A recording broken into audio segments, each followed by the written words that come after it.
మా వదినకి ఎందుకు చెప్పినవి? నేను మీ ఇంట్లో ఉండడం నీకు ఇష్టం లేకపోతే ఆ మాట నాకే చెప్తే నేనే ఇంటికి వెళ్ళి పోతుండే కదనే. ఎందుకే ఇదంతా చేసినావు? భవాని, నేను కావాలని చెప్పలేదే. ఏమనే ఏవో మాట కలిపింది, మాటలో మాట చెప్పేసిన. ఇడికొచ్చి నొల్లి పెడతాను అసలు అనుకోలేదే. ఏహే ఆపండి మీ మాటలు. అసలు ఇది ఇక్కడ ఉండుడే వద్దా వద్దు మంది నువ్వు నడు నడు. మంది కోపాలలో ఉంటావా నువ్వు నా పరువు తీయడానికి? నడు. ఏమైంది? ఆడికి తీసుకొస్తే గిట్ల చేస్తామని ఈడికి తీసుకొచ్చి పెట్టినా. ఈడు కూడా వచ్చి దౌర్జన్యం చెప్తున్నావా? ఆడికి పోతే వాడు ఉన్నాడు, ఈడనేమో నువ్వు ఉండనియవు. ఏమనుకోండి మీ ఇద్దరు కలిసి? మన్నిళ్ళ నీ బిడ్డను పెట్టి నా పరువు నువ్వు తీయాలనుకుంటాను. మన ఇంటికి తీసుకొస్తామంటే నువ్వు ఉండా అన్నావు, సత్తా అన్నావు, అందుకే తీసుకొచ్చి పెట్టినా. ఈడ కూడా ఉండనియవు దాన్ని.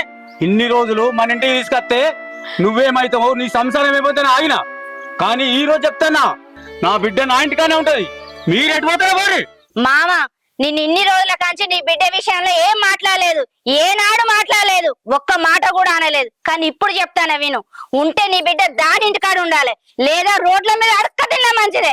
నన్ను కాదని మాత్రం నీ బిడ్డను మందిళ్ళలో పెట్టవద్దు, నా ఇంటికి తీసుకొచ్చి పెట్టద్దు. నన్ను కాదని పెడితే మాత్రం నేను చచ్చినంత ఒట్టు